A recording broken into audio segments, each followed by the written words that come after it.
अस्सलाम वालेकुम।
रहमा का सवाल है कि सर इस क्वेश्चन को पेपर में कितना टाइम देना चाहिए अटेम्प्ट करते हुए। तो रहमा, हमारा ऑर्डर ये होगा कि हम सबसे पहले एमसीक्यूज करेंगे। जो एमसीक्यूज हमें आसानी से समझ आएगा हम उस एमसीक्यू को सॉल्व कर देंगे, और जिस एमसीक्यू पे हम अटक रहे होंगे उस एमसीक्यू को हम छोड़ देंगे, उसको हम एंड के लिए छोड़ देंगे। तो सबसे पहले हम एमसीक्यूज को कवर करेंगे, एमसीक्यूज के बाद इस क्वेश्चन पे आएंगे। और इस क्वेश्चन को ऑलमोस्ट आधा घंटा तो लग जाएगा। आधा घंटा मैक्सिमम। आप 35 मिनट दे दें, बहुत है।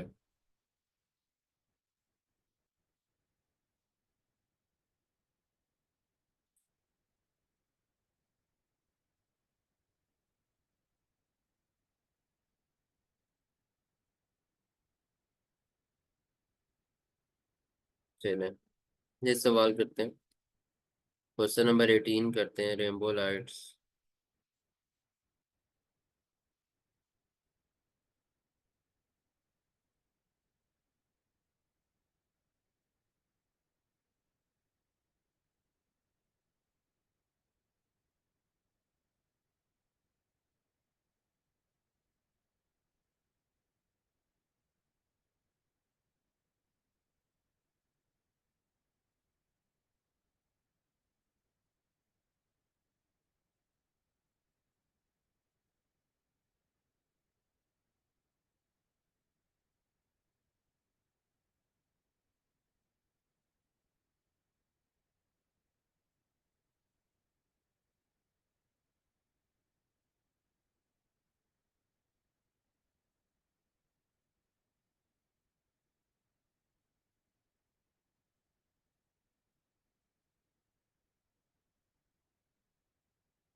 ये है हमारे पास क्वेश्चन 18।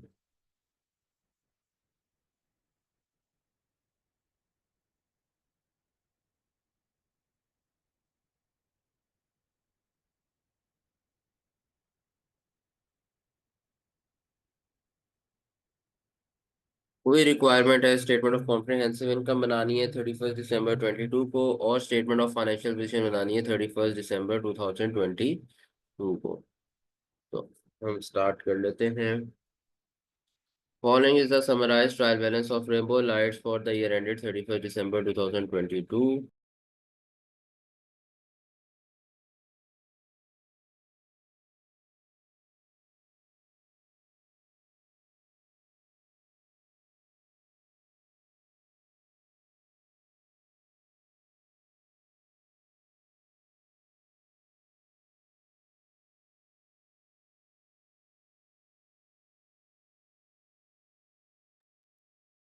कैपिटल गिवन है हमें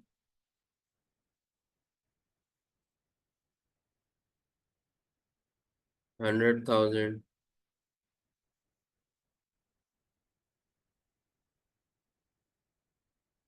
profit and loss as at 1 January 30,000। अगर ये गिवन हो ना आपको ऐसे, profit and loss as at 1 January 30,000, तो ये क्या होता है? ये पुराने सालों का प्रॉफिट एंड लॉस होता है।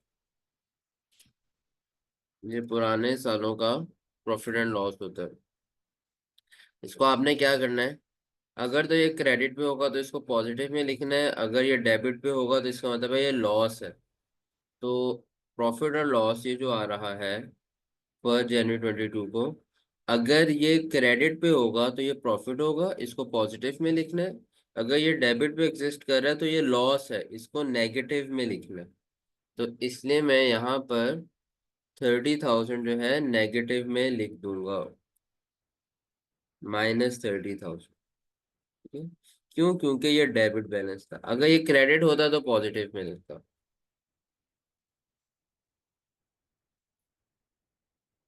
फिर ड्राइंग्स आ गई 270,000, सॉरी ड्राइंग्स आ गई 50,000। ड्राइंग्स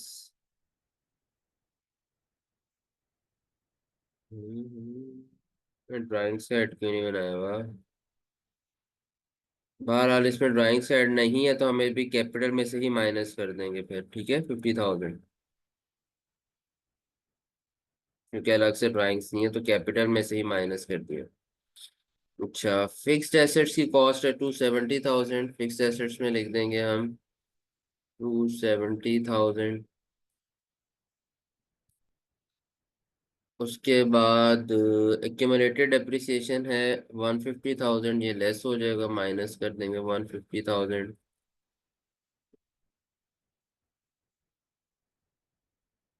इन्वेंटरी है 170,000। अब पता नहीं ये ओपनिंग इन्वेंट्री है या क्लोजिंग इन्वेंट्री है, देखते हैं कि ये पीरियोडिक का सवाल है या परपेचुअल का सवाल है। तो यहाँ पर ना आपको कहीं पे भी परचेज का अकाउंट नजर नहीं आ रहा, तो इसका मतलब ये है, और आपको ये देखो कॉस्ट ऑफ सेल्स का अकाउंट नजर आ रहा है। तो ये परपेचुअल मेथड का क्वेश्चन है। परपेचुअल मेथड में जो ये जो ये क्लोजिंग इन्वेंटरी 170,000, ये हम यहाँ पे non current, sorry current assets में जाके लिख देंगे इन्वेंटरी में 170,000। अगर ये पीरियोडिक मेथड का सवाल होता तो ये इन्वेंटरी ओपनिंग इन्वेंटरी होती, इसको हम कॉस्ट ऑफ सेल्स में लिखते, बट क्योंकि ये परपेचुअल मेथड का सवाल है तो ये जो इन्वेंटरी है 170,000 की, इसको मैंने करंट एसेट प्रेजेंट कर देना, इसको मैंने करंट एसेट प्रेजेंट कर देना। Trade address 388,000, 388,000। Prepayments and other receivables 45,000। अच्छा, cash and bank balances 20,000। 10% loan from HBL 120,000। Trade creditors 240,000।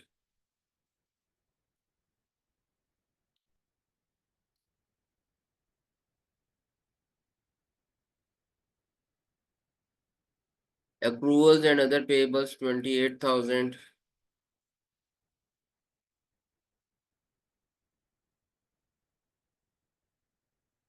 Sales 750,000।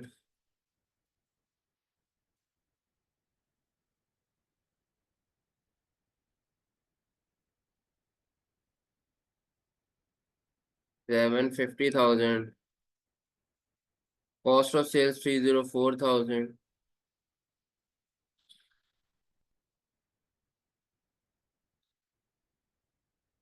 Selling expenses 86,000।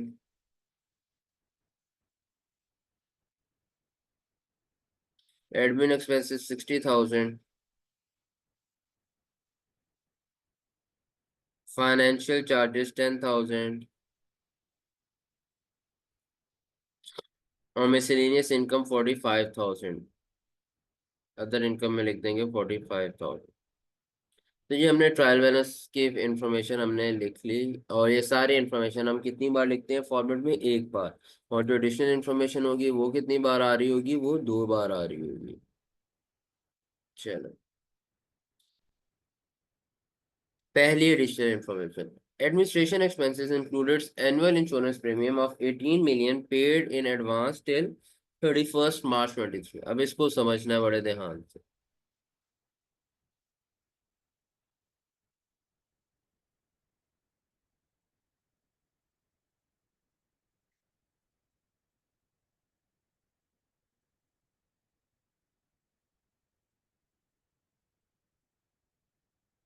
कहते हैं एडमिनिस्ट्रेशन एक्सपेंसेस जितने भी हैं उनके, हमारा ईयर एंड क्या है, ईयर एंड क्या है हमारा, 31 दिसंबर। तो उन्होंने कहा कि 31 दिसंबर 2022 ईयर एंड है, ठीक है। तो ये देखो टाइमलाइन बनाते हैं। उन्होंने कहा ये जो एडमिनिस्ट्रेशन एक्सपेंसेस है ना, उसके अंदर एक एनुअल इंश्योरेंस प्रीमियम आपने पे किया है एडवांस में। कौन सा insurance? Annual insurance premium. Annual का मतलब क्या होता है? 12 महीनों का इंश्योरेंस प्रीमियम आपने पे किया। कितना? 18 मिलियन। और वो एडवांस में पे किया टिल 31 मार्च 2023। 31 मार्च 2023 तक का। 31 मार्च 2023 तक का 12 महीनों का पे किया। इसका मतलब है 1 अप्रैल 2022 से लेकर 31 मार्च 2023 तक का हमने पे कर दिया। 12 महीनों का हमने पे कर दिया। कितना? 1 अप्रैल को पे किया होगा 18 मिलियन। अब हुआ क्या है कि बच्चों ये देखो, हमारा यहाँ पे 31 दिसंबर 2022 को क्या हो गया, ईयर एंड हो गया। अब ये वाला पोर्शन जो पे किया हुआ है, ये क्या बन गया? ये प्रीपेड एक्सपेंस बन गया। ये प्रीपेड एक्सपेंस बन गया। अब वो कितना बनता है? हम कहेंगे 18 मिलियन डिवाइडेड बाय, अच्छा 18 मिलियन है, तो हम इसको ऐसे लिख लेते हैं। 18 मिलियन में तो 6 जीरो होते हैं। चलो मैं 6 जीरो भी डाल देता हूँ, फिर बताता हूँ आपको क्या करना है। डिवाइडेड बाय 12 पर मंथ आ गया। मल्टीप्लाई बाय प्रीपेड मंथ्स कितने हैं? जनवरी, फरवरी, मार्च, मल्टीप्लाई बाय 3। हाँ भाई, कितना आता है प्रीपेड एक्सपेंस?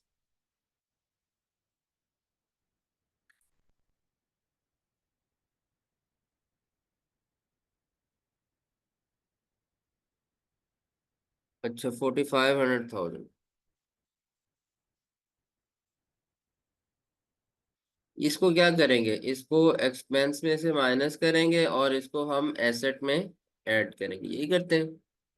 अच्छा, बट मैं यहाँ से, क्या था ये एडमिनिस्ट्रेशन एक्सपेंसेस के अंदर एनुअल इंश्योरेंस थी, तो एडमिन एक्सपेंसेस में से माइनस कर दूंगा 4500। अब 4500 क्यों माइनस करूंगा? क्योंकि हमारे रुपीज 1000 में राउंड है, तो यहाँ से माइनस होगा 4500। और हम इसको प्री पेमेंट्स में लिख देंगे, करंट एसेट्स में pre payments and other receivables में प्लस कर देंगे 4500। ठीक हो गई बात।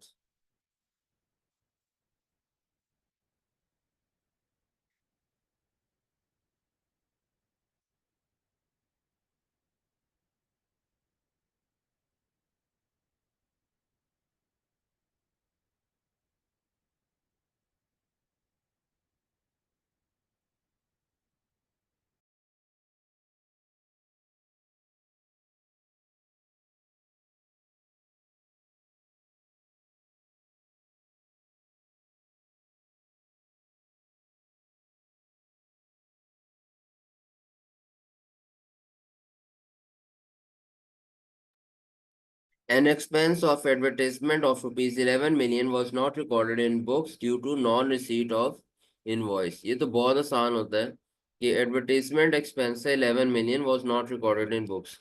अच्छा, अब बच्चों ये आपको पता होना चाहिए, जो एडवर्टाइजमेंट एक्सपेंस होता है ये सेलिंग करने के लिए, सामान बेचने के लिए खर्चा करते हैं, तो सेलिंग एक्सपेंस होगा। बुक्स में नहीं लिखा, वो कहते हैं क्योंकि इनवॉइस नहीं मिली। भाई ये रीजन नहीं है। एक्सपेंस अगर इनकर हो गए तो उसको आपने रिकॉर्ड करना है। तो 11 मिलियन है, तो हम इसको लिख लेंगे, सेलिंग एंड डिस्ट्रीब्यूशन एक्सपेंस में ऐड कर लेंगे, प्लस करेंगे 11। अच्छा, मिलियन में वैसे 6 जीरो होते हैं, बट मैंने सिर्फ 3 जीरो लिखे क्योंकि ऊपर रुपीज हमारे दोबारा से 1000 में राउंड है। तो 11,000 हमने सेलिंग एंड डिस्ट्रीब्यूशन में ऐड कर दिया। और लाइबिलिटी ऐड कर देंगे क्योंकि अभी तक पे नहीं हुआ हुआ, तो हम एक्रूअल एंड अदर पेबल्स में प्लस कर देंगे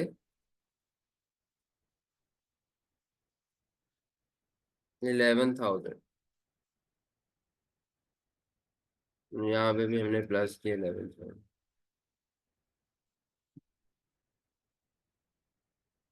वही बात, आसान बात है।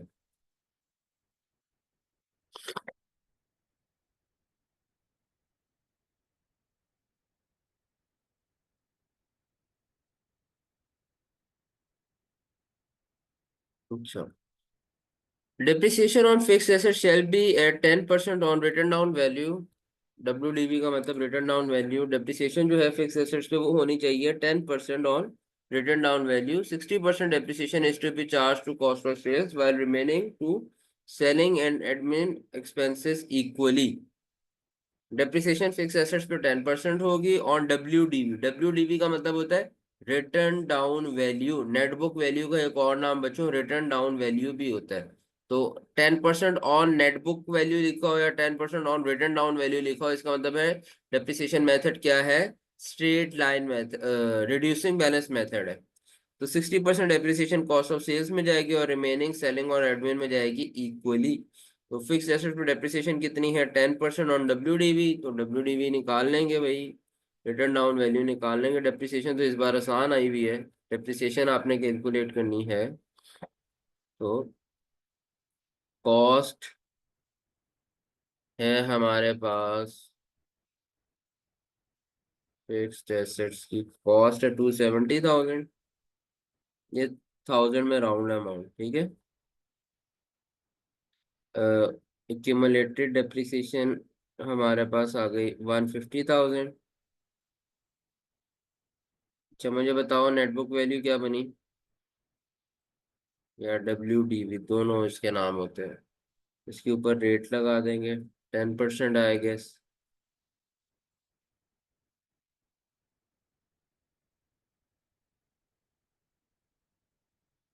10% डेप्रिसिएशन आ गए,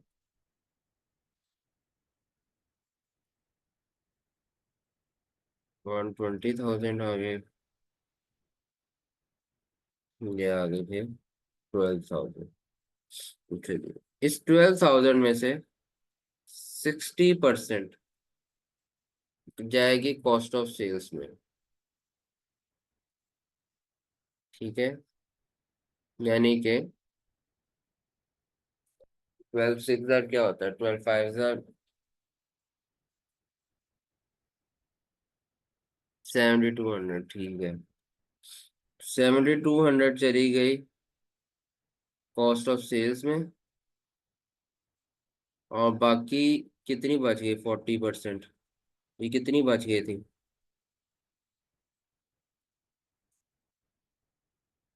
4800। ये जो 4800 बच गई थी, इसमें से सेलिंग में कुछ जाएगी और एडमिन में जाएगी इक्वली। यानी कि 2400 सेलिंग में और 2400 एडमिन में। तो कॉस्ट ऑफ सेल्स में चली गई 7200, सेलिंग में चली गई 2400 और एडमिन में चली गई 2400। तो टोटल डेप्रिसिएशन कितनी है आपकी, 12,000। इसको टोटल एक ही दफा मैं अलग अलग, मैं तीनों को अलग अलग भी लेस कर सकता हूँ, बट मैं ये भी कर सकता हूँ कि फिक्स एसेट में से माइनस करना है 12,000 पूरा। ये होता है ना, एक सेकंड में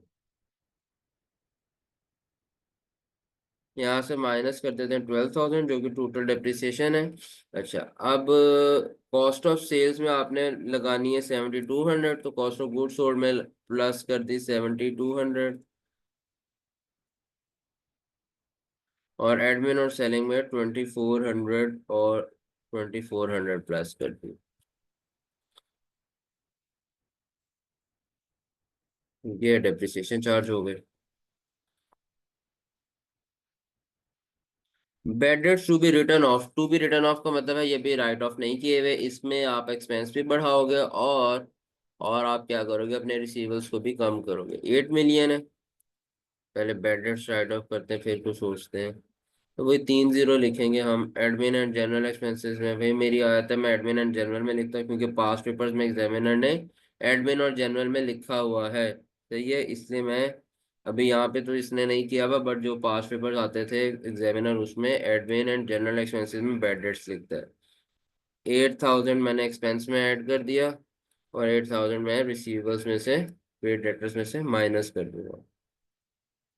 अच्छा बैड डेट्स हो गए एडजस्ट। अब उन्होंने कहा इसके बाद allowance to be created at 5% of remaining traders, और बाकी जो रिमेनिंग ट्रेडर्स बच गए हैं उसके 5% पे आपने अलाउंस क्रिएट करना है। तो क्लोजिंग अलाउंस क्रिएट करना है, क्लोजिंग अलाउंस।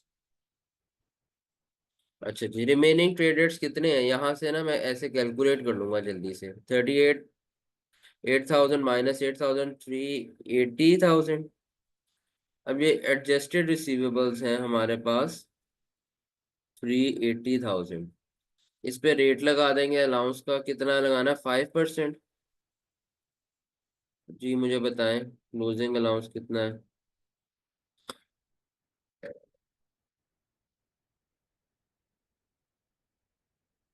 19,000। ट्रेड डेट्स भी माइनस कर देंगे 19,000 से, और ये जो 19,000 है हम इसको एक्सपेंसेस में ऐड करते हैं। क्लोजिंग अलाउंस एक्सपेंसेस में ऐड होता है, 19,000 हम इसको ऐड करते हैं। तो बैड डेट्स अगर टू बी रिटर्न ऑफ वाले होंगे तो पहले उनको रिसीवेबल्स में से एडजस्ट करना है, जो एडजस्टेड रिसीवेबल्स आएंगे उनके ऊपर रेट लगाना है।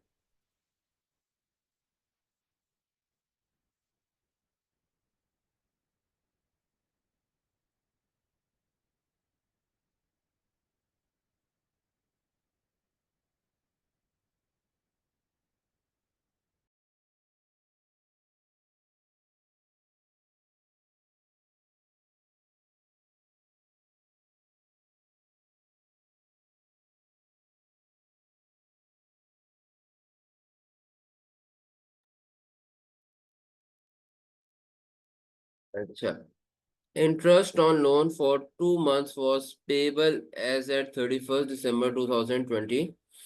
इंटरेस्ट ऑन लोन जो है 2 मंथ्स का वो पेबल है as at 31st December 2022। Interest यहाँ पे कुछ लिखा भी हुआ था, फाइनेंशियल चार्जेस 10,000 के, बट उन्होंने कहा इसके अलावा 2 महीनों का जो इंटरेस्ट है वो पेबल है अभी, यानी कि वो पे नहीं किया। तो अब 2 मंथ्स का कितना इंटरेस्ट होगा कैलकुलेट करना पड़ेगा। वो कैसे होगा, लोन आ रहा है टोटल कितना, 120,000, और ये 120,000 का जो लोन है, ये देखो ये जो 120,000 का लोन आ रहा है एचपीएल से, ये कितना है, ये 10% है। तो 2 मंथ्स का इंटरेस्ट कितना होगा, जो कि उन्होंने कहा ना, interest for 2 months was payable as at 31st December 2022। तो इंटरेस्ट पेबल निकाल लेते हैं।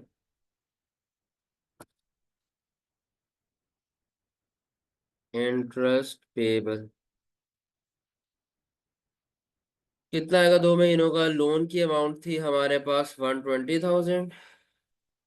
120,000 का हमारे पास लोन था, इसका 10% लेंगे तो पूरे साल का इंटरेस्ट आ जाएगा, मल्टीप्लाई बाय 2/12 कर देंगे तो 2 मंथ्स का आ जाएगा। 12,000 इंटू 2/12।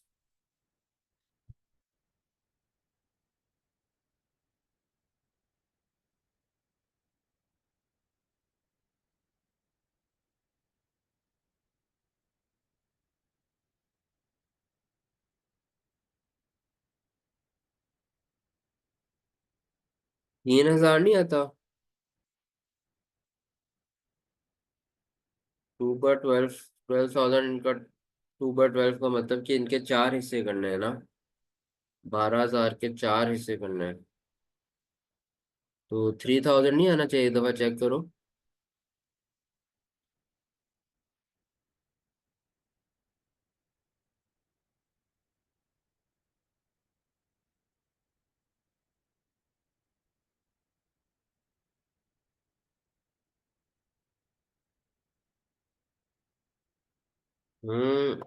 क्या आता है, 3,000 आता है मेरा ख्याल है।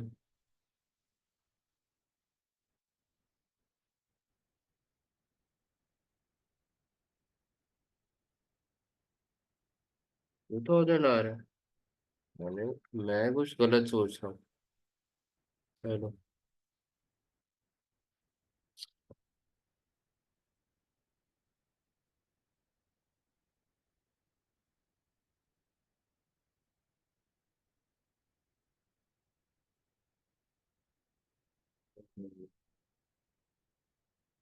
12,000 इंटू 2 डिवाइडेड बाय 12।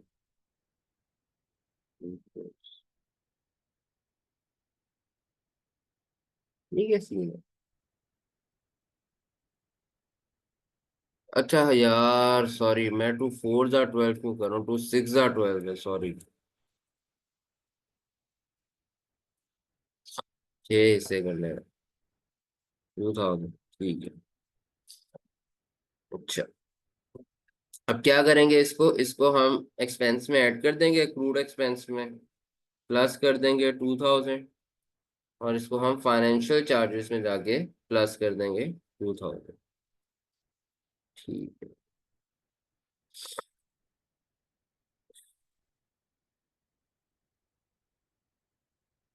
अब ये बच्चों बड़े ध्यान से समझनी है, सिक्स वाली एंट्री नहीं है, ये पहले आप लोगों ने नहीं की हुई। इसको बड़े ध्यान से समझ लेना, ये भी बहुत ज्यादा रिपीट होती है। Electricity bills, electricity bills of rainbow lights amounting to rupees 1.25 million were paid by owner from personal bank account.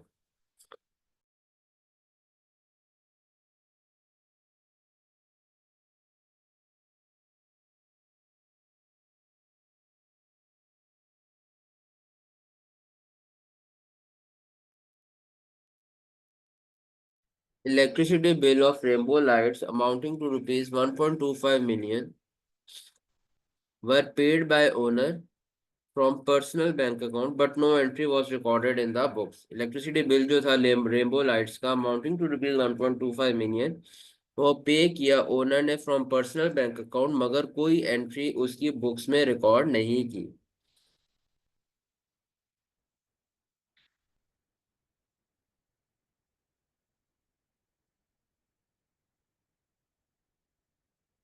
तो इसकी इसकी एंट्री क्या होगी? इसकी एंट्री ये होती है बच्चों, इसमें हम क्या करेंगे, कैपिटल रिकॉर्ड, देखो ओनर की तरफ से कोई भी कंट्रीब्यूशन होगी ना, तो उसको आप कैपिटल रिकॉर्ड करोगे, और ओनर को कोई भी फेवर बिजनेस की तरफ से दी जाएगी उसको ड्राइंग्स रिकॉर्ड करते हैं।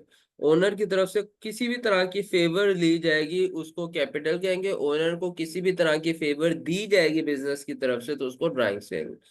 तो ये इलेक्ट्रिसिटी बिल था 1.25 मिलियन का, वो ओनर ने पे किया पर्सनल बैंक अकाउंट से, but no entry was recorded, तो हमें कैपिटल रिकॉर्ड करना है 1,250,000 का, और हमें इलेक्ट्रिसिटी बिल जो है expense, electricity bills expense record कर लेना है कितना, 1.25 मिलियन का। ये मैंने मिलियंस को खोल दिया, और हमने 1250 से रिकॉर्ड करना है अपने फॉर्मेट में, क्योंकि हमने आखिरी 3 जीरो नहीं लगा रहे। तो मैं कैपिटल में भी,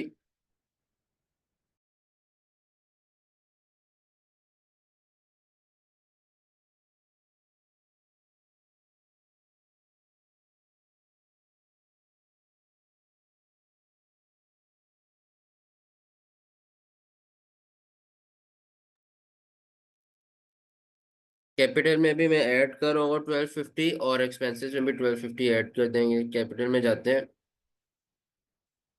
प्लस 1250, और यहाँ हम इसको एडमिन एक्सपेंसेस में प्लस कर लेंगे 1250। तो ये था आपका सवाल, उम्मीद है आपको समझ आ गई होगी।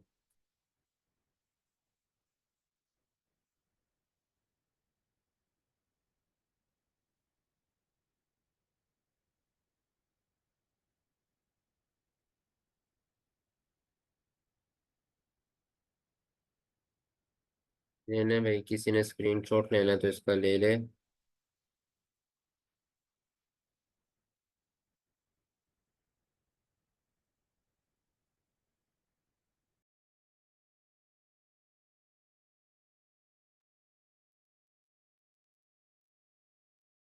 अच्छा, रहमा का सवाल है कि सर कैपिटल में हम इसको क्यों ऐड करेंगे, ये रिपीट कर दें। कैपिटल में इसलिए ऐड करेंगे, ओनर ने अपने पर्सनल बैंक अकाउंट से ये खर्चा पे किया। अब ओनर ने अपने पर्सनल बैंक अकाउंट से जो खर्चा पे किया, ये किया बिजनेस के पर्पजेस की वजह से, तो एक तरह की बिजनेस में इन्वेस्टमेंट है। ओनर अपनी पर्सनल जेब से बिजनेस को कुछ भी फंड कर दे, बिजनेस का कोई एक्सपेंस पे कर दे, बिजनेस की कोई लाइबिलिटी पूरी कर दे, बिजनेस में वैसे पैसे रख दे अपनी तरफ से, एक तरह की ओनर ने क्या कर दी, बिजनेस में कंट्रीब्यूशन कर दी। तो ओनर की पर्सनल एसेट्स की तरफ से अगर बिजनेस में कोई भी कंट्रीब्यूशन होगी तो उसको हम कैपिटल कहेंगे। देखो ना, बिल पे हुआ, इलेक्ट्रिसिटी बिल एक्सपेंस तो आ गया, अब क्रेडिट किसे करें? कैश भी कम नहीं हुआ बिजनेस का, बिजनेस के ऊपर कोई जिम्मेदारी भी नहीं आई कि हम एक्रूड एक्सपेंस बना लें, तो इसलिए बिजनेस की लाइबिलिटीज भी नहीं छेड़ सकते जो क्रेडिट करें। फिर क्रेडिट क्या करें? तो लास्ट रिजॉर्ट पे ऑप्शन ही ये बचती है कि आप कैपिटल क्रेडिट करो, क्योंकि ओनर की तरफ से कंट्रीब्यूशन आई है। अच्छा,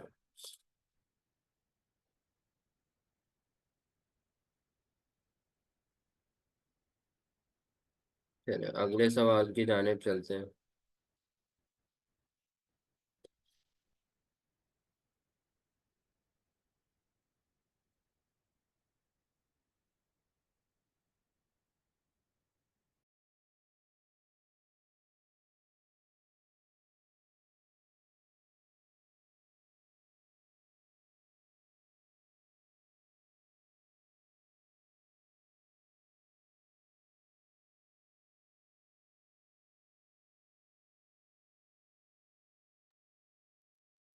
मैं आपको करके दिखा देता हूँ, अगर आपको समझ नहीं आ रहा तो ये देखो, मैं आपको करके दिखा देता हूँ।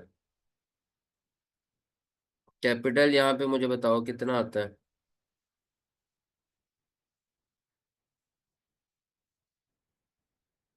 100,000 माइनस 50,000, ये 50,000 रह गया, प्लस 1250, तो ये रह गया 51,250।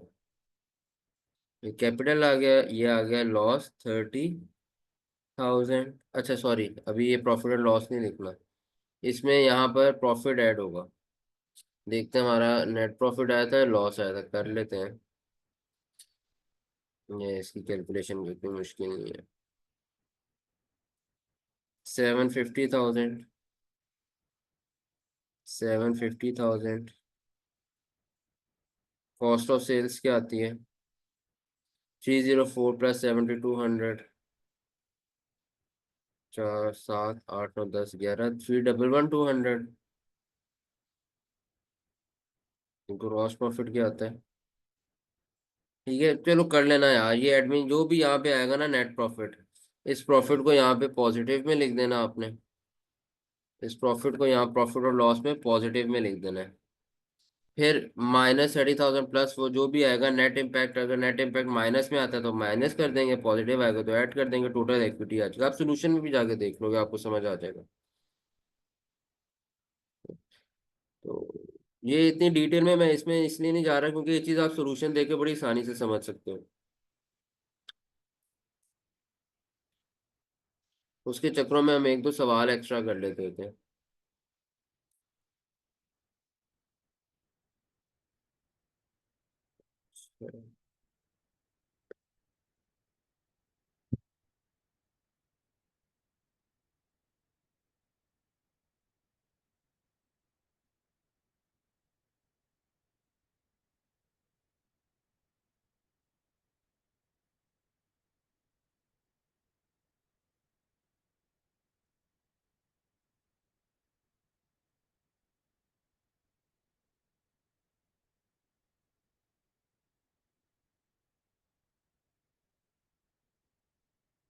क्वेश्चन नंबर 19 देखते हैं।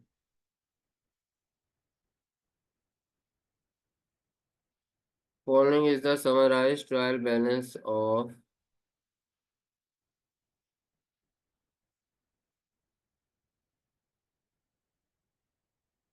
Farhan traders for the year ended 30th June 2022। Building की कॉस्ट, बिल्डिंग की क्यूमुलेटेड डेप्रिसिएशन, मशीन की कॉस्ट, मशीन की cumulated depreciation, stock in trade purchases, purchase return, sale, sale return, capital, selling and admin expenses, 12% loan payable, trade receivables, discount receive prepayments and other receivables, trade and other payables, cash and bank balances, discount allowed. ठीक है जी, format copy कर लेते हैं हम।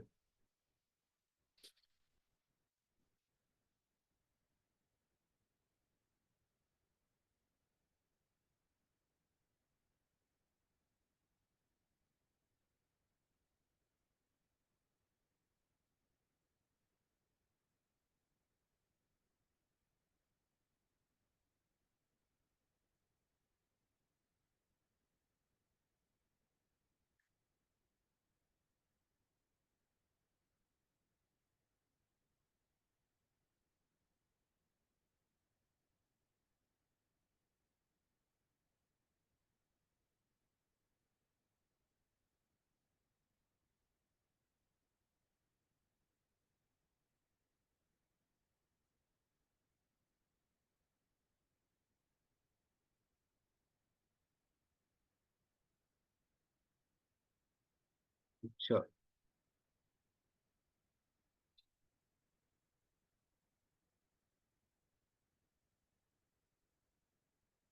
ठीक है भाई, चीजें लिखते हैं। बिल्डिंग की कॉस्ट 3700।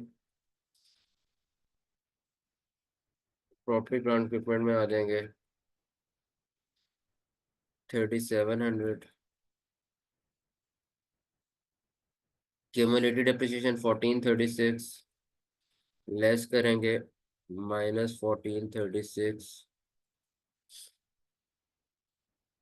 उसके बाद मशीन की कॉस्ट 6650 ऐड कर देंगे 6650। एक्यूमुलेटेड डेप्रिसिएशन लेस कर देंगे 2414। स्टॉक एंड ट्रेड आ गया एज एट 1 जुलाई 2021। ये देखते हैं पीरियड एंड किया है 30 जून 2022, तो 1 जुलाई 2021 ओपनिंग डेट है। और यहाँ पे देखो परचेजेस का अकाउंट भी गिवन है, तो ये जो अब स्टॉक इन ट्रेड यहाँ पर आ रहा है ये क्या है? ये पीरियोडिक मेथड है, तो ये ओपनिंग इन्वेंट्री, वैसे तो डेट से भी पता चल गया 1045। अब ये स्टॉक जो है ये कॉस्ट ऑफ गुड्स सोल्ड में ऐड होगा 1045। परचेजेस है 16,000, इसमें कॉस्ट ऑफ सेल्स में ऐड कर देंगे 16,000। परचेज रिटर्न 220 लेस हो जाएगा। सेल्स है 28,900, यहाँ पे लिख देंगे 28,900। सेल रिटर्न 90 लेस कर दिया सेल्स में से। कैपिटल आ गया 3000, नीचे है यहाँ कैपिटल में लिख दिया 3000। Selling and admin expenses 5855। Selling and admin expenses यहाँ गए, एडमिन एंड सेलिंग एक्सपेंसेस उन्होंने कंबाइन करके दे दिए 5855। 5855। 12% लोन पेएबल 5000। 12% लोन पेएबल है 5000। नॉन करंट लाइबिलिटीज में जाके लिख देंगे 5000।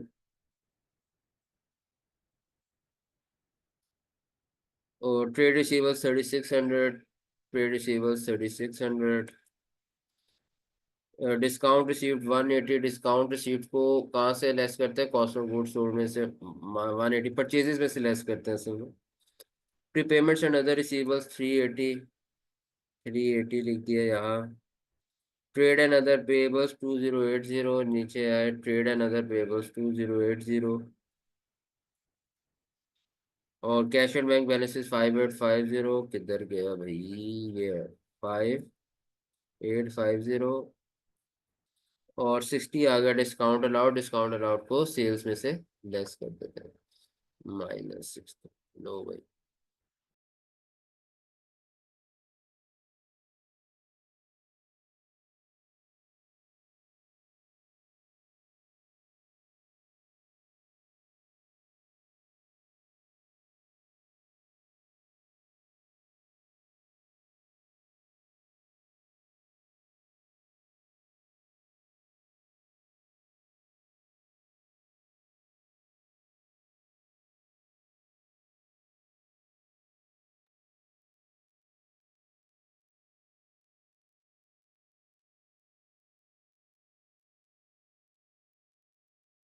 चले भाई एडिशनल इंफॉर्मेशन पे आते हैं। Closing stock in trade was valued at 30 June 2022 at 1560। 1560 इसलिए पर रुपीज थाउजेंड में राउंड है। क्लोजिंग स्टॉक की वैल्यू है 1560। क्या करेंगे? सिंपल है, यहाँ तो कोई एडजस्टमेंट भी नहीं है। 1560 को कॉस्ट ऑफ सेल्स में से एक्सक्लूड करेंगे, माइनस करेंगे 1560, और इसको हम ऐड कर देंगे। और इसको हम ऐड कर देंगे यहाँ पर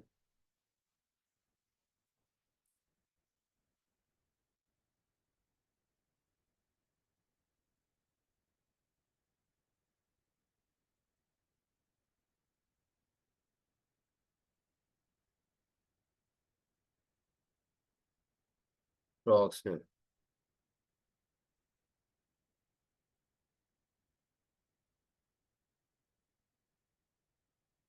फिर है purchase invoice of rupees 780,000 was omitted to be recorded in the books. Purchase invoice जो है 780 की, वो ओमिट हो गई बुक्स में रिकॉर्ड करने से, वो हम बुक्स में रिकॉर्ड नहीं कर सके।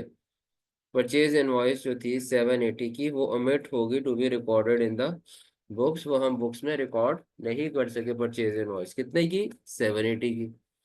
तो इसका मतलब ये है कि अगर कोई इनवॉइस सबमिट हो जाए ना, नॉर्मली ये क्रेडिट इनवॉइसेस होती हैं जो स्किप हो जाती हैं। तो आपने क्या करना है, परचेज भी रिकॉर्ड करना है, पेबल्स भी रिकॉर्ड करना है। तो 780 से हम परचेज रिकॉर्ड करेंगे, कॉस्ट ऑफ गुड्स सोल्ड में प्लस कर लेंगे 780, और 780 से हम अपना पेबल रिकॉर्ड कर लेंगे, ट्रेड एंड अदर पेबल में प्लस कर लेंगे 780। ठीक हो गया। Prepayments and other receivables included ₹80 which was expired during the year but no adjustment was recorded in the books. अच्छा, prepayments and other receivables included ₹80 which was expired during the year. इसका मतलब क्या है?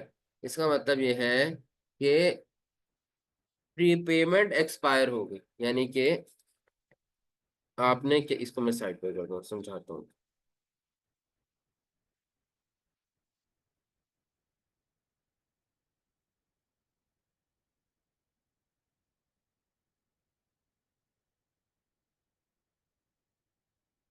जब असल में पता क्या हुआ था, जब आपने जब आपने प्री पेमेंट की जब आपने प्री पेमेंट की तो आपने उससे क्या बना दिया, प्रीपेड एक्सपेंस एसेट रिकॉर्ड कर दिया, डेबिट कर दिया, और कैश या बैंक क्रेडिट कर दिया। अच्छा, क्योंकि एक्सपेंस इनकर नहीं हुआ था इस डेट पे एक्सपेंस नॉट इनकर्ड। तो एक्सपेंस क्योंकि इनकर्ड नहीं हुआ था तो इसलिए उन्होंने क्या किया, सबको ही एसेट बना दिया। बट कुछ देर के बाद क्या हो गया, प्री पेमेंट एक्सपायर हो गई। प्री पेमेंट एक्सपायर का मतलब है कि एक्सपेंस इनकर्ड हो गया। तो अब क्या करना चाहिए था, अब प्री पेड एक्सपेंस एसेट में से अमाउंट को निकालना था और कहाँ ट्रांसफर करना था, एक्सपेंसेस में। तो वो नहीं किया हुआ। वो कितनी एक्सपायर हुई है, 80 की। तो 80, क्योंकि ₹1000 में राउंड है इसलिए मैं 80 कह रहा हूँ। 80 एक्सपेंसेस में से निकालेंगे और 80 प्रीपेड एक्सपेंस में से निकालेंगे और 80 एक्सपेंस में डेबिट कर देंगे। तो 80 मैं प्रीपेमेंट्स में से निकाल लूंगा क्योंकि वो एक्सपायर हो गई है प्रीपेमेंट, माइनस कर दूंगा 80, और इस 80 को मैं एक्सपेंसेस में रिकॉर्ड कर लूंगा, सेलिंग एंड एडमिन में प्लस कर लूंगा 80। ये करना था। हाँ बिल्कुल सही।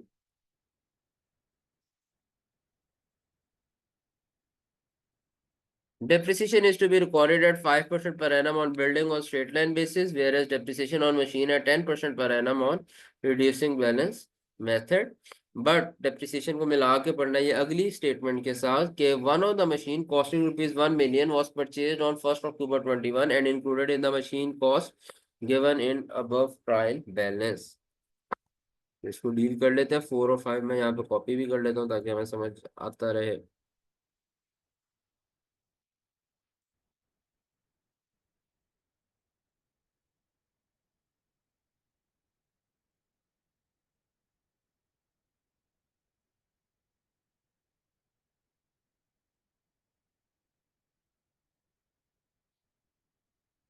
अच्छा जी, पहले हम बिल्डिंग पे निकाल लेते हैं। Depreciation on building. अच्छा, स्ट्रेट लाइन मेथड है तो simple cost multiply by rate. 5% per annum building on straight line basis, तो 5% लेंगे कॉस्ट का। कॉस्ट कितनी थी बिल्डिंग की? बिल्डिंग की कॉस्ट है 3700। 3700 का 5% बताना।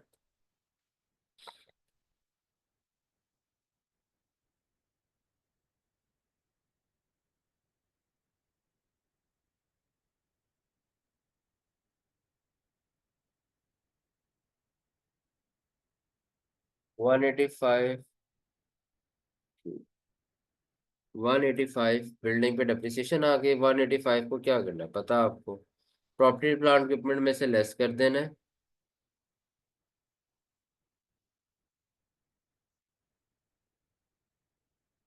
माइनस कर देना है 185, और इसको एक्सपेंसेस में ऐड कर देना, एडमिन एंड सेलिंग में प्लस कर दे 185। अब आ गई डेप्रिसिएशन ऑन मशीन।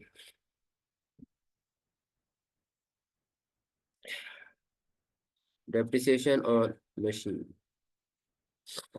मशीन का मेथड क्या है? RBM 10%। अब मशीन दो तरह की है। कैसे, ये देखो बच्चों, हमारा 1 जुलाई 2021 को ईयर स्टार्ट होता है और ईयर एंड होता है 30 जून 2022 को। ये देखो, ईयर एंड हो रहा है हमारा 30 जून 2022 को। अच्छा, और यहाँ पर आपने एक मशीन जो है वो कब खरीदी है? 1 अक्टूबर 2021 को, यानी कि इस डेट को जो यहाँ पर आपने 1 अक्टूबर 2021 को एक मशीन एक्वायर की है। इसको आपने कितनी देर के लिए इस्तेमाल किया होगा? अक्टूबर, नवंबर, दिसंबर और बाकी 6 महीने, 9 मंथ्स के लिए इस्तेमाल किया। तो ये क्या है, ये जो आपने एक्वायर किया ना, one of the machine costing 1 million, ये आपका एडिशन है। ये आपका क्या है? एडिशन है। ठीक है, रुपीज 1000 में राउंड है तो इसलिए मैं ऑन एडिशन लिख देता हूँ। डिप्रिसिएशन आएगी हमारे पास 1000, रुपीज 1000 में राउंड कर लिए, मल्टीप्लाई बाय 10%, मल्टीप्लाई बाय 9/12।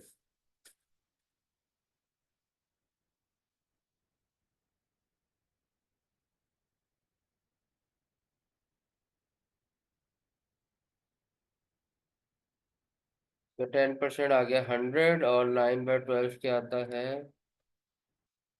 75। ठीक है, तो एडिशन में डेप्रिसिएशन आ गए 75। अब हम निकाल लेते हैं ऑन ओपनिंग एसेट्स, यानी कि जो ओपनिंग एसेट्स होंगे उनकी कॉस्ट क्या है? कॉस्ट देखो, ट्रायल बैलेंस में गिवन, वैसे मैं यहाँ ट्रायल बैलेंस से दिखाता हूँ आपको। मशीन की कॉस्ट है 6650। कॉस्ट कितनी है? 6650। बट इस 6650 में, और देखो ये क्या लिखा हुआ है, one of the machine costing 1 million was purchase on 1 October and included in the machine cost given in trial balance. ये जो 1000 है, ये ऊपर मशीन कॉस्ट 6650 में इंक्लूडेड था। तो अब आपने ओपनिंग एसेट्स देखने हैं तो उसमें से 6650 की कॉस्ट में से माइनस कर दो 1000। तो अब कितनी कॉस्ट के एसेट्स बच गए थे ओपनिंग के? 5650। तो ओपनिंग एसेट्स हमारे पास 5650 के थे, उसमें से उनकी लेस कर देंगे एक्यूमुलेटेड डेप्रिसिएशन। एक्यूमुलेटेड डेप्रिसिएशन कितनी थी? अब ये सारी की सारी एक्यूमुलेटेड डेप्रिसिएशन जो है ना 2414, ये जो है ये सारी ओपनिंग एसेट्स की है 2414। अब हमारे पास नेट बुक वैल्यू आएगी। क्या आती है नेट बुक वैल्यू? अगर आपको ये समझ नहीं आ रही कि मैं कैसे निकाल रहा हूँ तो आप क्या करो, आप डिप्रिसिएशन का टॉपिक रिवाइज करो। वहां पर मैंने यही एग्जैक्ट कैलकुलेशंस करना सिखाई हुई है। याद आ रहा है कुछ? 3236, 3236, इस पे 10% ले लेंगे, 323.6। तो टोटल कितनी बन गई? 323.6 प्लस 75, 70, 80, 95, 6, 7, 8, 398.6।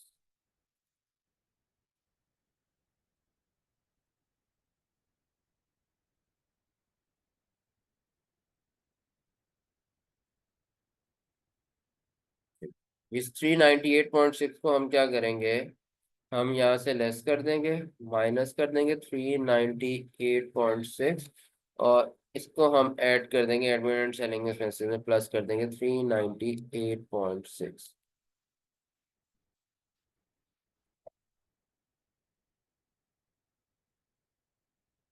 चलो भाई, ये भी हो गया।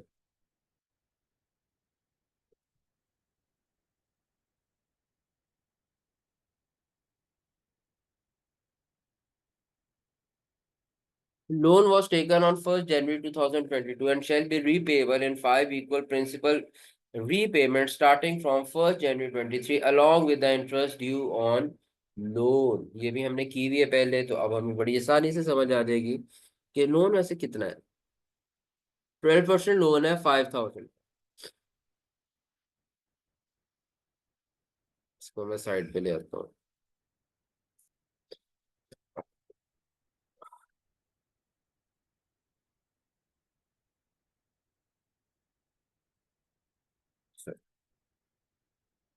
लोन है हमारे पास 12% लोन। लोन हमने लिया 1 जनवरी 2022 को। आफ्टर 6 मंथ्स हमारा ईयर एंड हो गया 30 जून।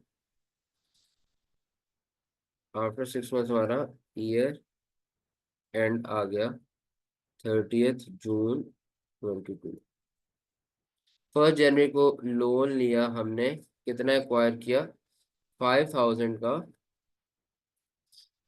लोन लिया था, ये देखो 12% पे। ठीक है।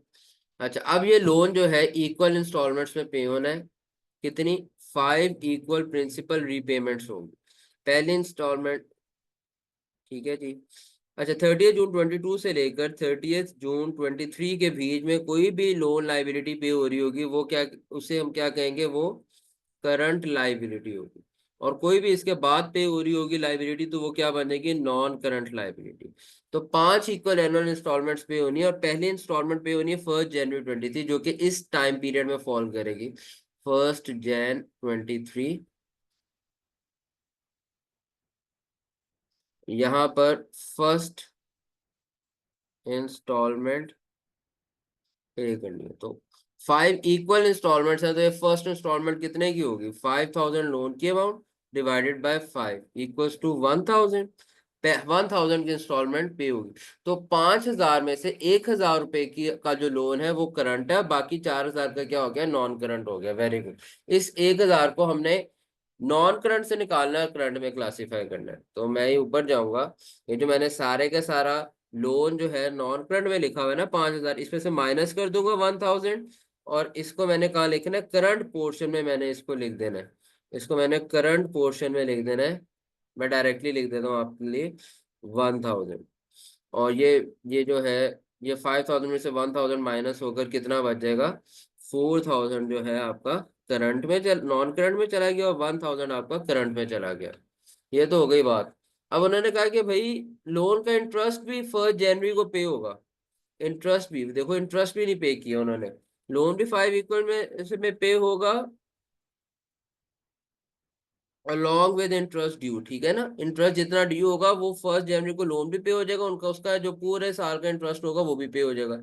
इसका मतलब है ये 6 मंथ्स का इंटरेस्ट जो है वो पे नहीं हुआ, वो इंटरेस्ट क्या बन जाएगा, पेबल बन जाएगा। और ये इंटरेस्ट पेबल यानी कि एक्रूड इंटरेस्ट एक्सपेंस बन जाएगा, और ये हमारी लाइबिलिटी बनेगी। वो कितना आएगा, वो आएगा 5,000 मल्टीप्लाई बाय 12%, मल्टीप्लाई बाय 6/12, क्योंकि 6 महीने का है।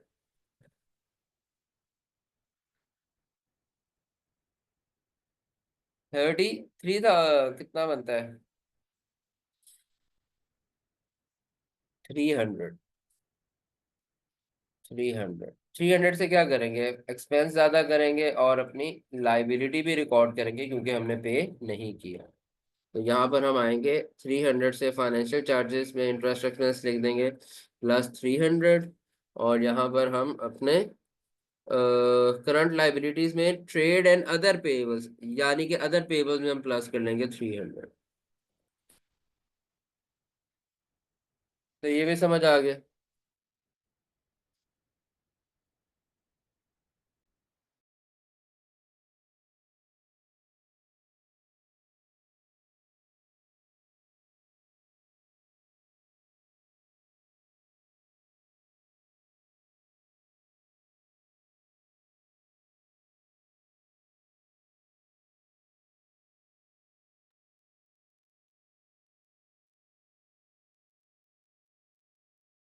चलो गुड।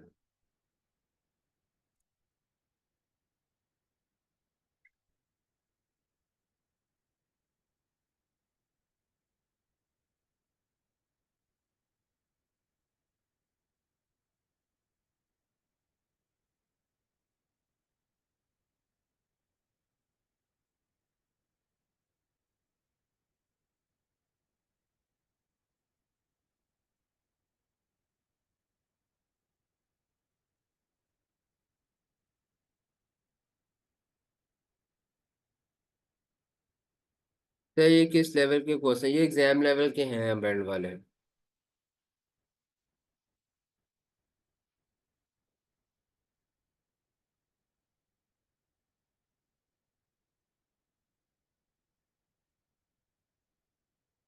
फिर लास्ट क्वेश्चन है हमारे पास इनका। Shahid owns a retail outlets with the name Shahid Store. The trial balance as at 30th June 22 is as follows. Shahid store का ट्रायल बैलेंस हमें गिवन है।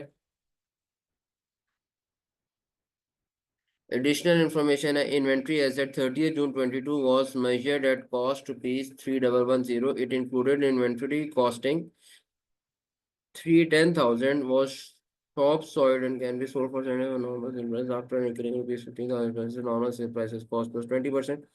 Goods worth rupees 250,000 were taken by owner for personal use. Supplies consumed during the event. ठीक है, इसको देखते हैं। इसका मैं फॉर्मेट कॉपी कर लेता हूँ।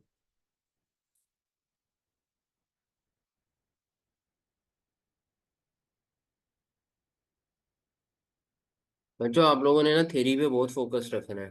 ठीक है, न्यूमेरिकल अपनी जगह इंपॉर्टेंट है बट थ्योरी पे बहुत फोकस रखना है।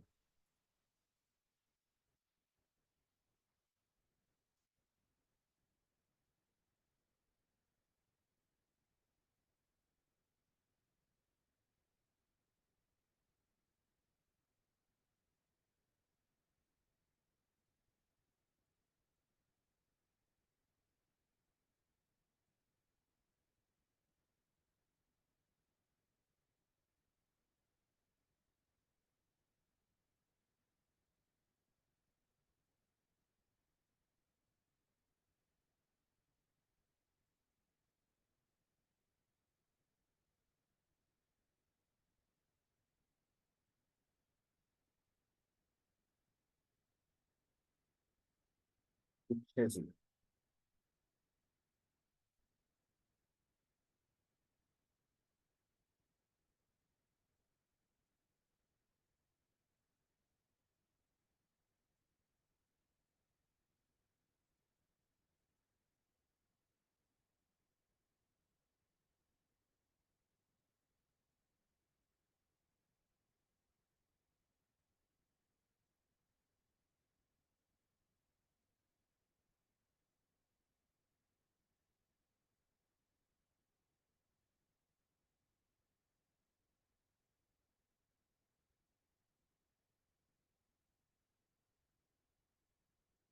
ट्रायल बैलेंस की इंफॉर्मेशन लिखते हैं। Furniture and fixture shop equipment assets हैं।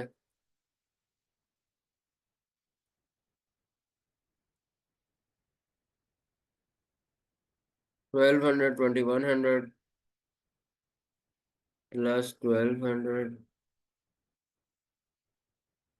1200 प्लस 2100। एक्यूमुलेटेड डेप्रिसिएशन लेस कर देंगे। 300 650 माइनस 300 माइनस 650।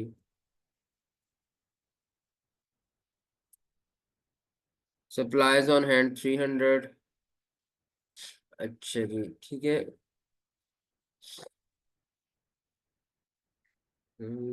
एक सेकेंड रुको, सप्लाईज ऑन हैंड को पढ़ लेते हैं क्या है।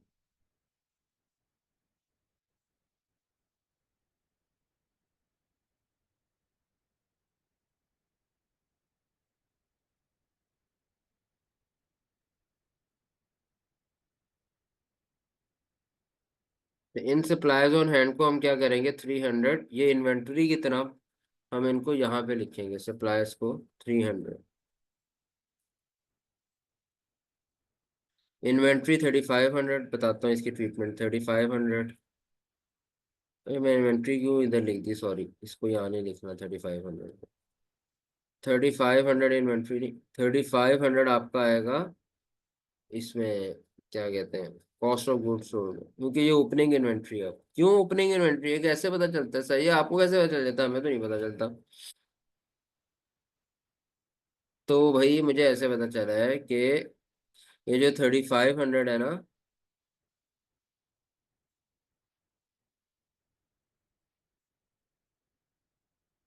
बल्कि इसको भी आप ऐसा करो, सप्लाईज ऑन हैंड को भी इधर लिखो।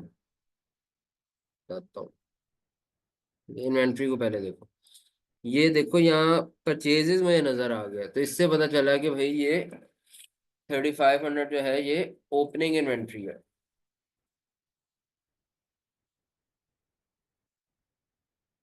ठीक है, और ये जो सप्लाईज ऑन हैंड है ना, इनको भी आप यहाँ एक्सपेंसेस में लिख लें। जो भी ट्रायल बैलेंस में सप्लाईज है वो है ऑफिस सप्लाईज, सेल सप्लाईज वाली चीज, ठीक है। इसको आप समझो ऑफिस सप्लाईज या सेल सप्लाईज वाली चीज। ऑफिस सप्लाईज सेल सप्लाईज वाली चीज। तो मैंने आपको कल बताया था, याद होगा कि, कहाँ गया, office supplies given in trial balance shall be included in expense only, और unused office supplies shall be transferred from expense to current assets. बस ये बात याद रखो।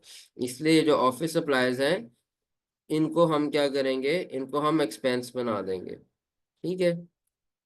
हम इनको, सप्लाईज इन हैंड कहाँ गई, सप्लाईज ऑन हैंड जो है 300, इसको मैं एडमिन एक्सपेंस बना देता हूँ 300। ठीक है। इसको मैंने एक्सपेंस बना दिया। इसकी ट्रीटमेंट बताता हूँ क्या करें। इन्वेंट्री 3500, वो भी लिख ली। कॉस्ट ऑफ गुड्स सोल्ड में बैंक ओवरड्राफ्ट 770, 770 बैंक ओवरड्राफ्ट लिख लिया। Cash in hand 480, cash in hand 480। Sales 14460,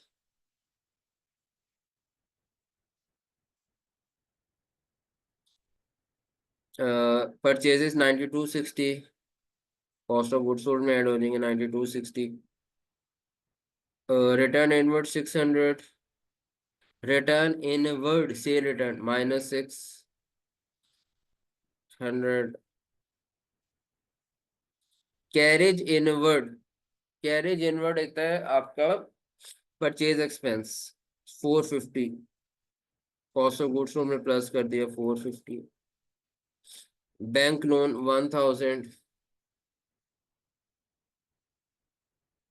1000 bank loan लिख दिया।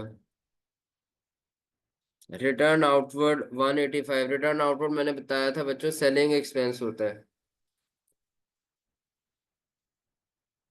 ओ, क्या हो गया, sorry sorry, carriage outward selling expense होता है। रिटर्न आउटवर्ड तो परचेज रिटर्न है। 185, सॉरी, रिटर्न आउटवर्ड 185, ये यहाँ कॉस्ट ऑफ गुड्स सोल्ड में से लेस करेंगे 185।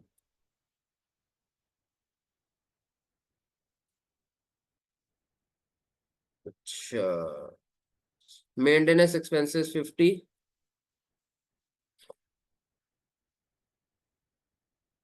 मेंटेनेंस एक्सपेंसेस एडमिन में ऐड कर देंगे फिर वो, +50। सैलरीज 2110, +2110। इंश्योरेंस 360, +360।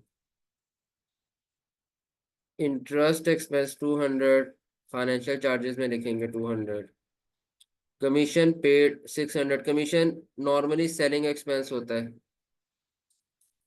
उसके बाद advertisement expense selling expense 750। Free sampling 850, selling expense +850। Free sample दे दिए, प्रमोशन है ना, सेलिंग एक्सपेंस, बेचने के लिए सामान फ्री सैंपल देते हैं। ठीक है यार, इसको देखो जरा, मैं मुझे बस 5 मिनट दो, मैं आता हूँ, फिर हम इस सवाल को कंटिन्यू करते हैं।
क्या भाई, कहाँ थे हम?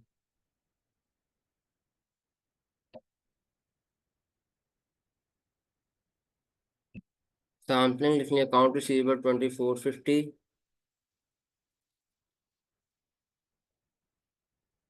2450।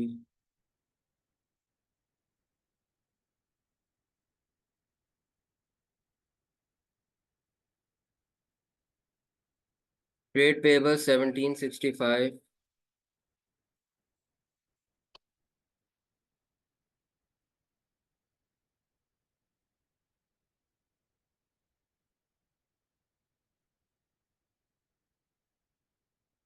Other incomes 150।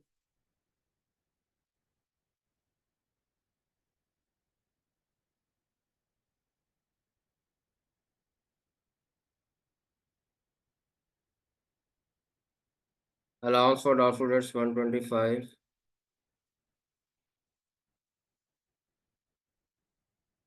Allowance for doubtful dates admin में से माइनस कर देंगे। अलाउंस फॉर डाउटफुल डेट्स, ये ओपनिंग अलाउंस होता है 125 का।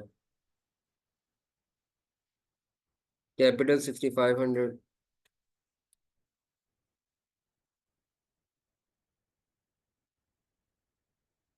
और ड्राइंग 645। ठीक है भाई, सारी इन्फॉर्मेशन हमने लिख ली।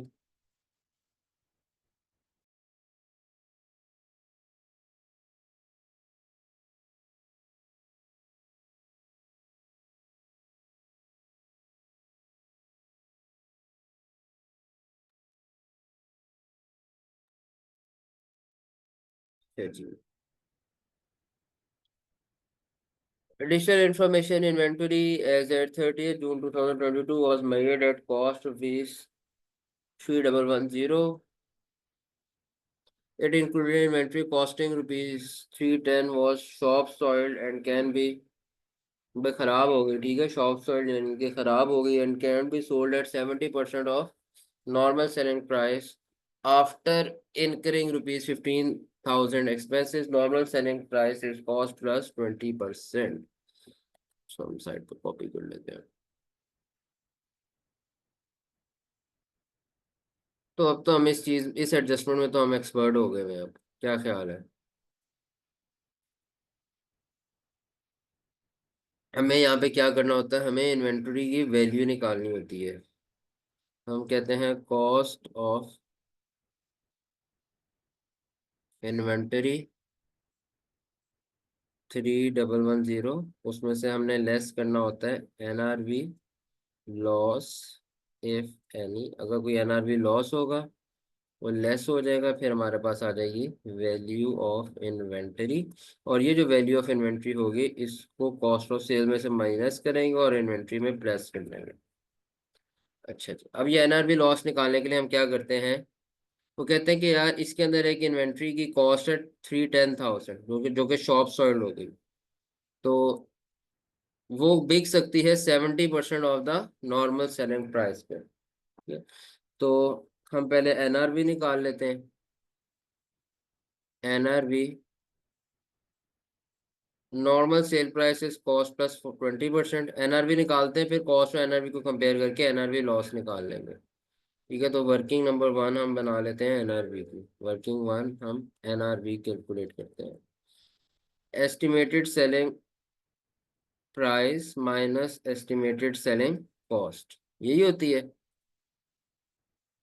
अच्छा, एस्टिमेटेड सेलिंग प्राइस कैसे आएगी? एस्टिमेटेड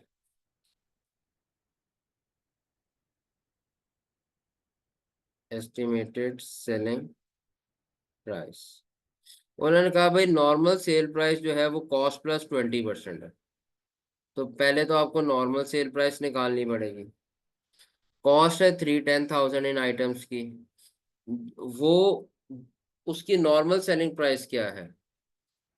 इसको यार, इसको अभी ना ऐसे ही करना पड़ेगा। तो पहले मुझे एस्टिमेटेड सेलिंग प्राइस फाइंड करनी है। एस्टिमेटेड सेलिंग प्राइस फाइंड करने के लिए कॉस्ट है आपके पास 310, इसको अगर मैं मल्टीप्लाई कर दूंगा 1.2 से, क्योंकि कॉस्ट प्लस 20% है नॉर्मल सेलिंग प्राइस, तो मेरे पास आ जाएगी नॉर्मल सेलिंग प्राइस। 310 को करो मल्टीप्लाई बाय 1.2 से, क्या आता है?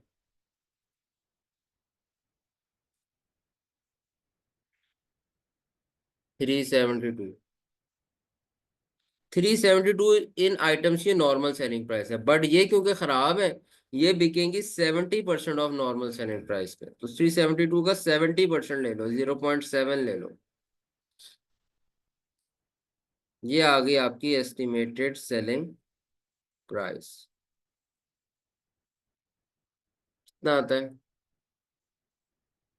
260.4। ठीक है।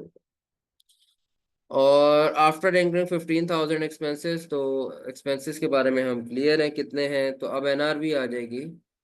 NRV equals to estimated selling price minus estimated selling cost.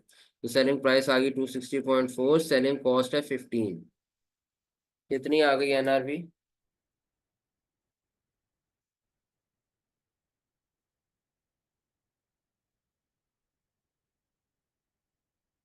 245.4। 245.4, ये एनआरवी आ गई। अच्छा, अब दूसरा काम हमने ये करना है, वर्किंग टू में हमने ये करना था कि हमने देखना है एनआरवी लॉस कितना है। वर्किंग टू में हम देखते हैं एनआरवी लॉस कितना है। ये ज्यादा उधर हो गया है, इसको पीछे ले आते हैं, इधर हम कर लेते हैं। Working to NRV loss. NRV loss आएगा, कॉस्ट है इन आइटम्स की कितनी, 310, और एनआरवी रुपीज थाउजेंड में राउंड है, ठीक है। एनआरवी है 245.4, NRV is less than cost, तो यस हमारे पास एनआरवी लॉस यहाँ पर एग्जिस्ट करेगा। 310 माइनस 245.4,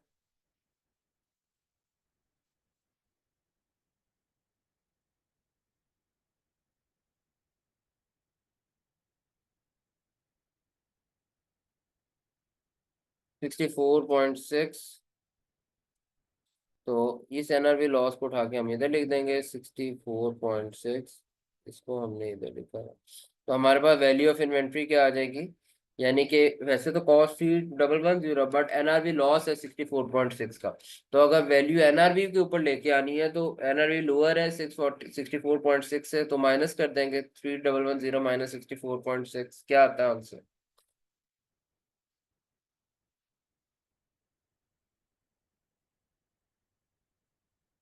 3045.4। 3045.4, ठीक है। ये हमारे पास आ गई वैल्यू ऑफ इन्वेंट्री 3045.4। इसको हम क्या करेंगे, इसको हम यहाँ से निकालेंगे, माइनस करेंगे 3045.4 को,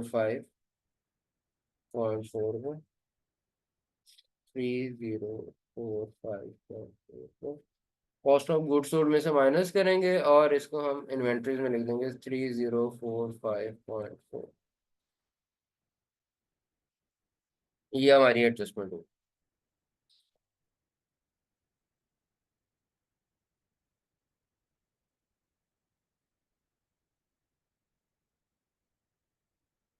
गुड्स वर्थ ₹250। अब देखो कौन सी चीज लेके गया वो, गुड्स लेके गया। Goods worth ₹250 were taken by owner for personal use. तो गुड्स परचेज यहाँ पे लिखे होते हैं, इसलिए परचेज में से माइनस करेंगे 250, और ओनर पर्सनल यूज के लिए ले गया, तो हम इसको ड्राइंग्स में ऐड कर देंगे प्लस 250।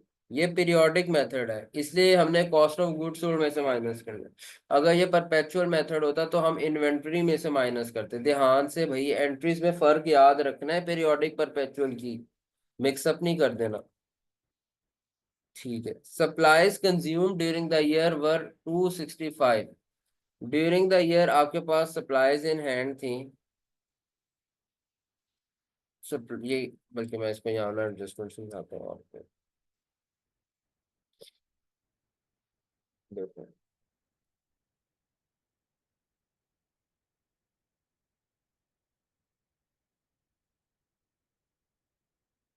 तो आपके पास सप्लाईज इन हैंड कितनी थी?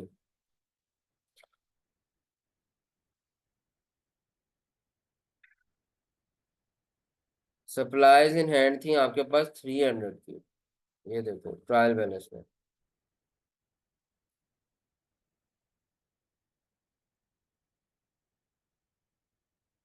सप्लाईज ऑन हैंड थी हमारे पास कितनी, 300 की। उसमें से हमने कंज्यूम कितनी कर ली, कंज्यूम का मतलब क्या होता है, यूज्ड, 265। तो अनयूज्ड सप्लाईज कितनी है। ओ भाई, आपके पास 300 की सप्लाईज आपने ली, खरीदी, जो भी किया, उस 300 में से आपने 265 यूज कर ली, तो आपके पास कितनी बच गई।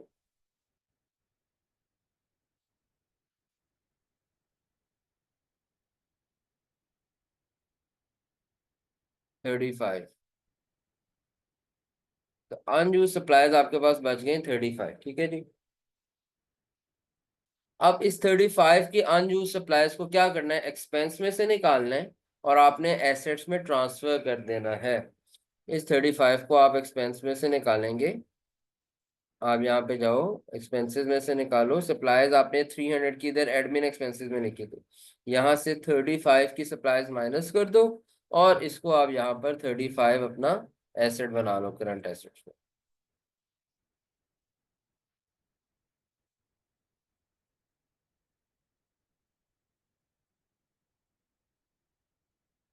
सैलरीज ₹175 वर एक्रूड एट 30 जून। 175 की एक्रूड सैलरीज हैं, आसान है, यहाँ पर एक्सपेंसेस में ऐड कर दो, प्लस 175, और यहाँ लाइबिलिटी में भी अपनी एक्रूड सैलरीज ऐड कर दो, ट्रेड एंड अदर पेबल्स में ऐड कर देंगे प्लस 175।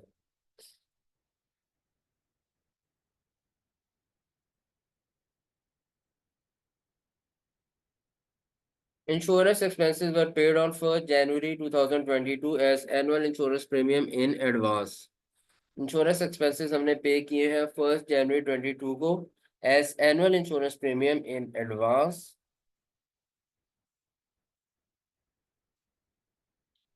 इंश्योरेंस एक्सपेंसेस हमने पे किया 1 जनवरी 2022 को एज एनुअल। हमारा ईयर एंड है, हमारे पास ईयर एंड है 30 जून 2022। हमने 1 जनवरी 2022 को एनुअल इंश्योरेंस प्रीमियम पे कर दिया एडवांस, यानी कि 6 महीनों की हमने प्री पेमेंट की है। समझाता हूँ भाई, स्पीड तेज तो नहीं है मेरी, समझ आ रही है चीजें।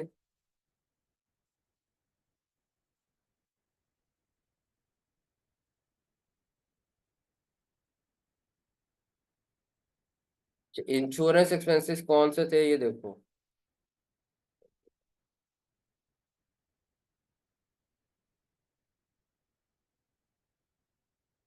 ये ऊपर हमारे पास इंश्योरेंस एक्सपेंस था।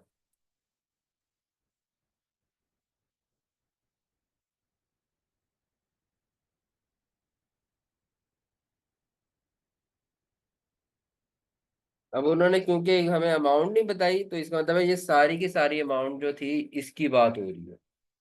ये जो इंश्योरेंस एक्सपेंसेस हैं ये हमने पे किए थे 1 जनवरी 2022 को। 1 जनवरी 2022 को हमने 360 पे किया था एज एनुअल इंश्योरेंस प्रीमियम, यानी कि हमने पूरा 1 जनवरी 2022 से लेके 31 दिसंबर 2022 तक का पूरे 12 मंथ्स का प्रीमियम पे कर दिया 360। कब, 1 जनवरी 2022 को। अब हुआ क्या बच्चों, 30 जून 2022 को हमारा ईयर एंड हो गया। ये वाले महीने तो ठीक है, बट 30 जून के बाद जो अगले 6 मंथ्स आ रहे थे, ये जो 6 मंथ्स है इनकी हमने करंट ईयर में क्या कर दी है, प्री पेमेंट कर दी है। तो ये बन जाएंगे हमारा प्रीपेड एक्सपेंस 6 मंथ्स। कितना आएगा, 360 डिवाइडेड बाय 12 मल्टीप्लाई बाय 6, यानी कि 155। नहीं नहीं, क्या किया मैंने, 360 है ना, 180। तो 180 की प्री पेमेंट है, प्री पेमेंट को क्या करते हैं, एक्सपेंसेस में से निकालते हैं, एक्सपेंस में से माइनस कर देंगे 180, और इसको कहाँ लिखेंगे, इसको हम प्रीपेड इंश्योरेंस में प्लस कर देंगे एसेट्स में 180।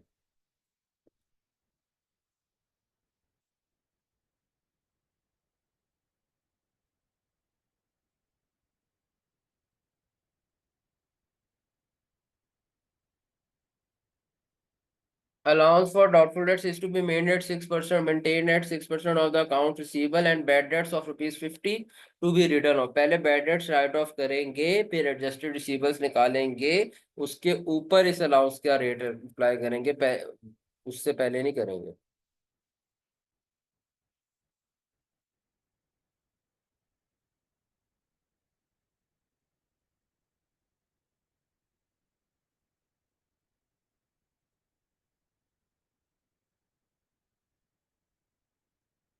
अच्छा जी, allowance for doubtful debts 6% of account receivable में मेंटेन करना है, and bad debts of ₹50 to be written off. तो बैड डेट्स राइट ऑफ करते हैं पहले 50 के। बैड डेट्स राइट ऑफ करने के लिए हम एडमिन एंड जनरल एक्सपेंसेस में प्लस कर देंगे 50,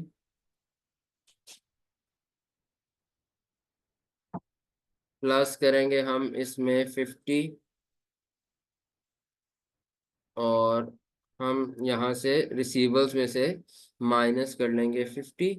तो ये बच गया 2450 minus 50, 2400।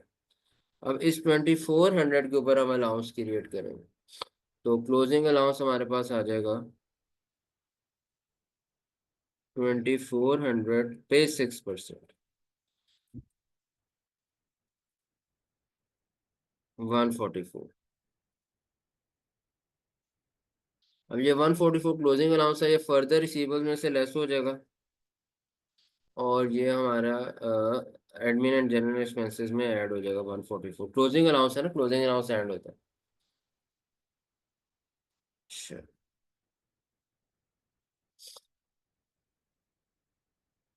a bill of advertisement of ₹150 for June was paid in July। हमारा पीरियड एंड क्या है, 30th June 2022। हमारा पीरियड एंड है 30th June 2022। हमने जून का एडवर्टाइजमेंट एक्सपेंस का बिल कब पे किया, जुलाई में। तो जून में ये एडवर्टाइजमेंट एक्सपेंस क्या होना चाहिए था, ये एक्रूड एक्सपेंस था जून में, तो हम इसको जून के अंदर एक्रूड एक्सपेंस रिकॉर्ड करेंगे, यानी कि एक्सपेंस भी रिकॉर्ड करेंगे, लाइबिलिटी भी रिकॉर्ड करेंगे। ये 150 की एडवर्टाइजमेंट बिल जो है 150 का जून का था, जुलाई में पे किया, तो जून के अंदर ये एक्रूड एक्सपेंस था, तो जून के अंदर 150 हम सेलिंग एक्सपेंस में हमने एडवर्टाइजिंग एक्सपेंस लिखा था, इसमें प्लस कर देंगे 150, और जाकर लाइबिलिटीज में हम इसको अदर पेबल्स में लिख देंगे, प्लस कर देंगे 150, प्लस करेंगे 150।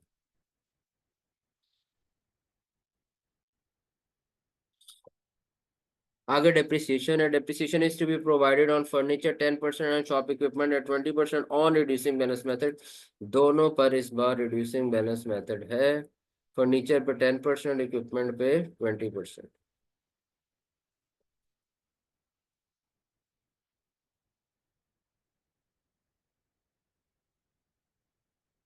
ठीक है, तो कैलकुलेट कर लेते हैं। कॉस्ट है उसमें से लेस करेंगे एक्यूमुलेटेड डेप्रिसिएशन, हमारे पास नेट बुक वैल्यू आ जाएगी, उसको मल्टीप्लाई करेंगे रेट से, तो हमारे पास डेप्रिसिएशन आ जाएगी। हमारे पास दो एसेट्स हैं, फर्नीचर और इक्विपमेंट। फर्नीचर की कॉस्ट क्या है,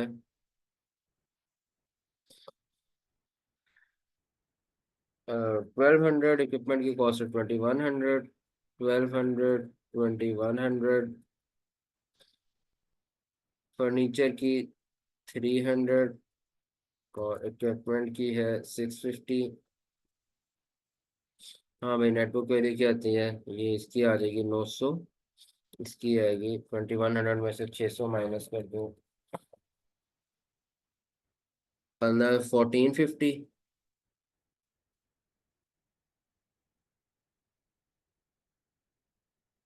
रेट है जी फर्नीचर पे 10%, इस पे 20%, इसका 10% 90 आ गया, 20% इसका क्या आता है, 290। ठीक है, 90 और 290 ये लेस हो जाएंगे, -90 -290, और ये 90 और 290 क्या है, क्या क्या चीजें हैं। अच्छा, फर्नीचर जो है, फर्नीचर की डेप्रिसिएशन जो है ना, वो मैं एडमिन से लेस कर रहा हूँ -90।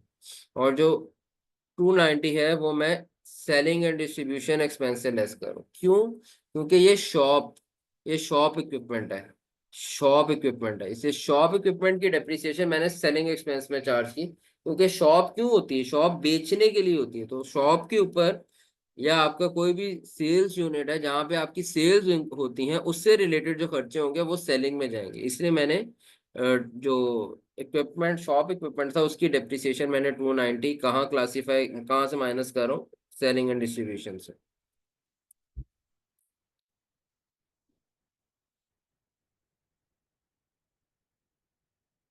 तो अब आपके 20 सवाल पूरे हो चुके हैं, मेरी बात बड़ी गौर से समझ लो।